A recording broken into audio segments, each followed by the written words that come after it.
So last year, in August, we had this amazing opportunity to go out and shoot some cowboys on a ranch. It was just this wild scenario that was a pretty long story, but ultimately what ended up happening was I was able to go out with a couple of friends to this ranch and just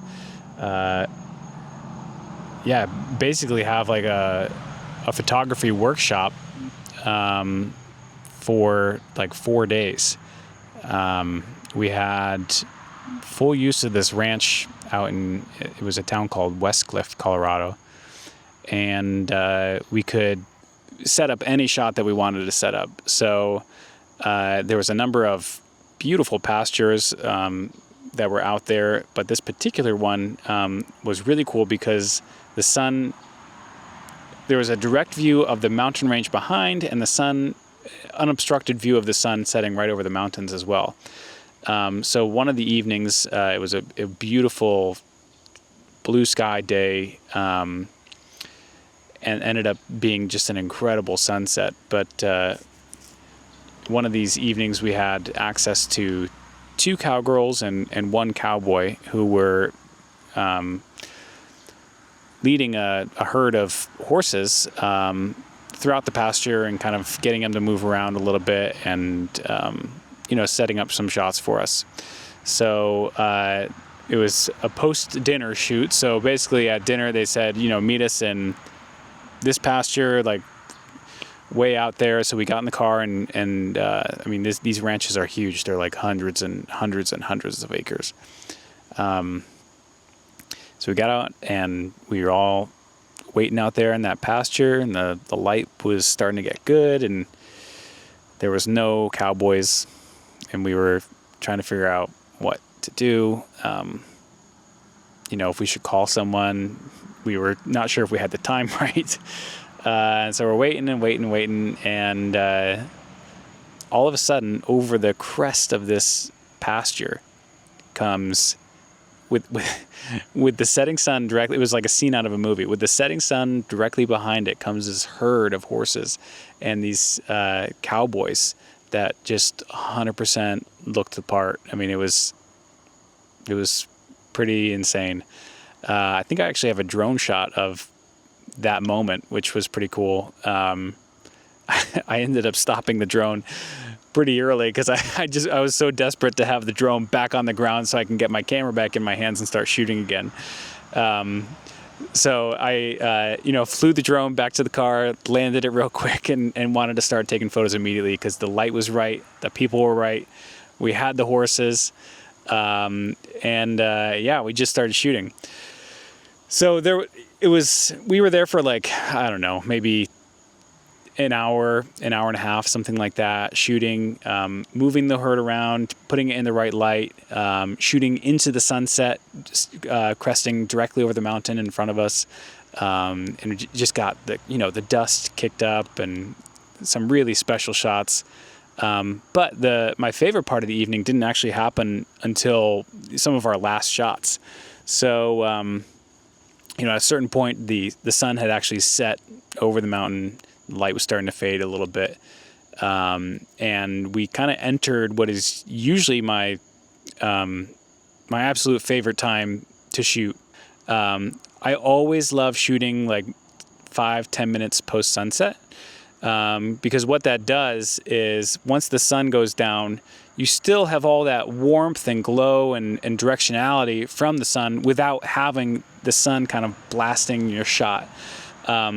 So, as we were shooting when the sun was going down, I was kind of shooting into the sun, trying to work with it, getting some really cool flare and some, the sun backlighting the dust coming up, some really cool shots there. But once that sun had gone down, I wanted to turn the cowboys around so we got some of that warm glow on their faces. So I was able to shoot a few portraits where the sun was just illuminating their faces, really kind of lazy, warm glow. It was beautiful. Everyone's skin tone just looks phenomenal when in this light, especially on a really clear day. But as we were doing that, the most incredible moonrise had come up directly behind the cowboy.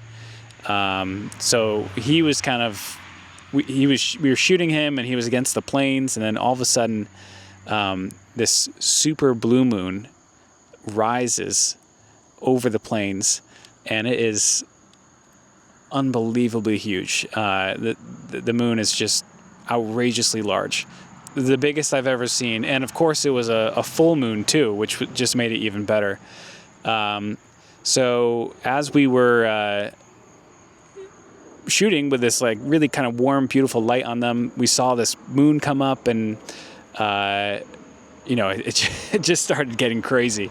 The problem I was running into was, at the time, I think I had like a 24-70 on my camera lens, and the moon in camera was just tiny. It was not looking good.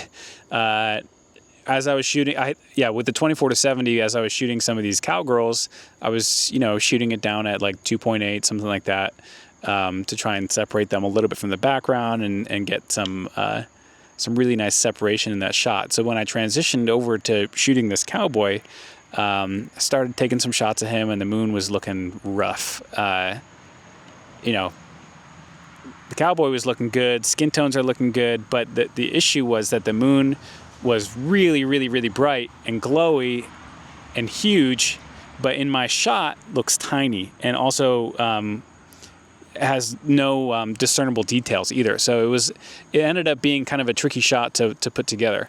So what I did was I went back to the car, and I grabbed my 70-200 because I knew with enough distance and compression, I could bring that moon closer to our cowboy. So at 200 millimeters, I walked as far into the pasture as I could, and then framed up the shot with the cowboy kind of off to the left a little bit. And at 200 millimeters, your moon is starting to look much more realistic. It's much more true to life. So as I'm shooting, there's still kind of a really large dynamic range needed in this shot. I mean, to be able to get the cowboy and the moon was just a little bit too much for the camera to ask, I think. So what I decided to do was to silhouette the cowboy into the moon.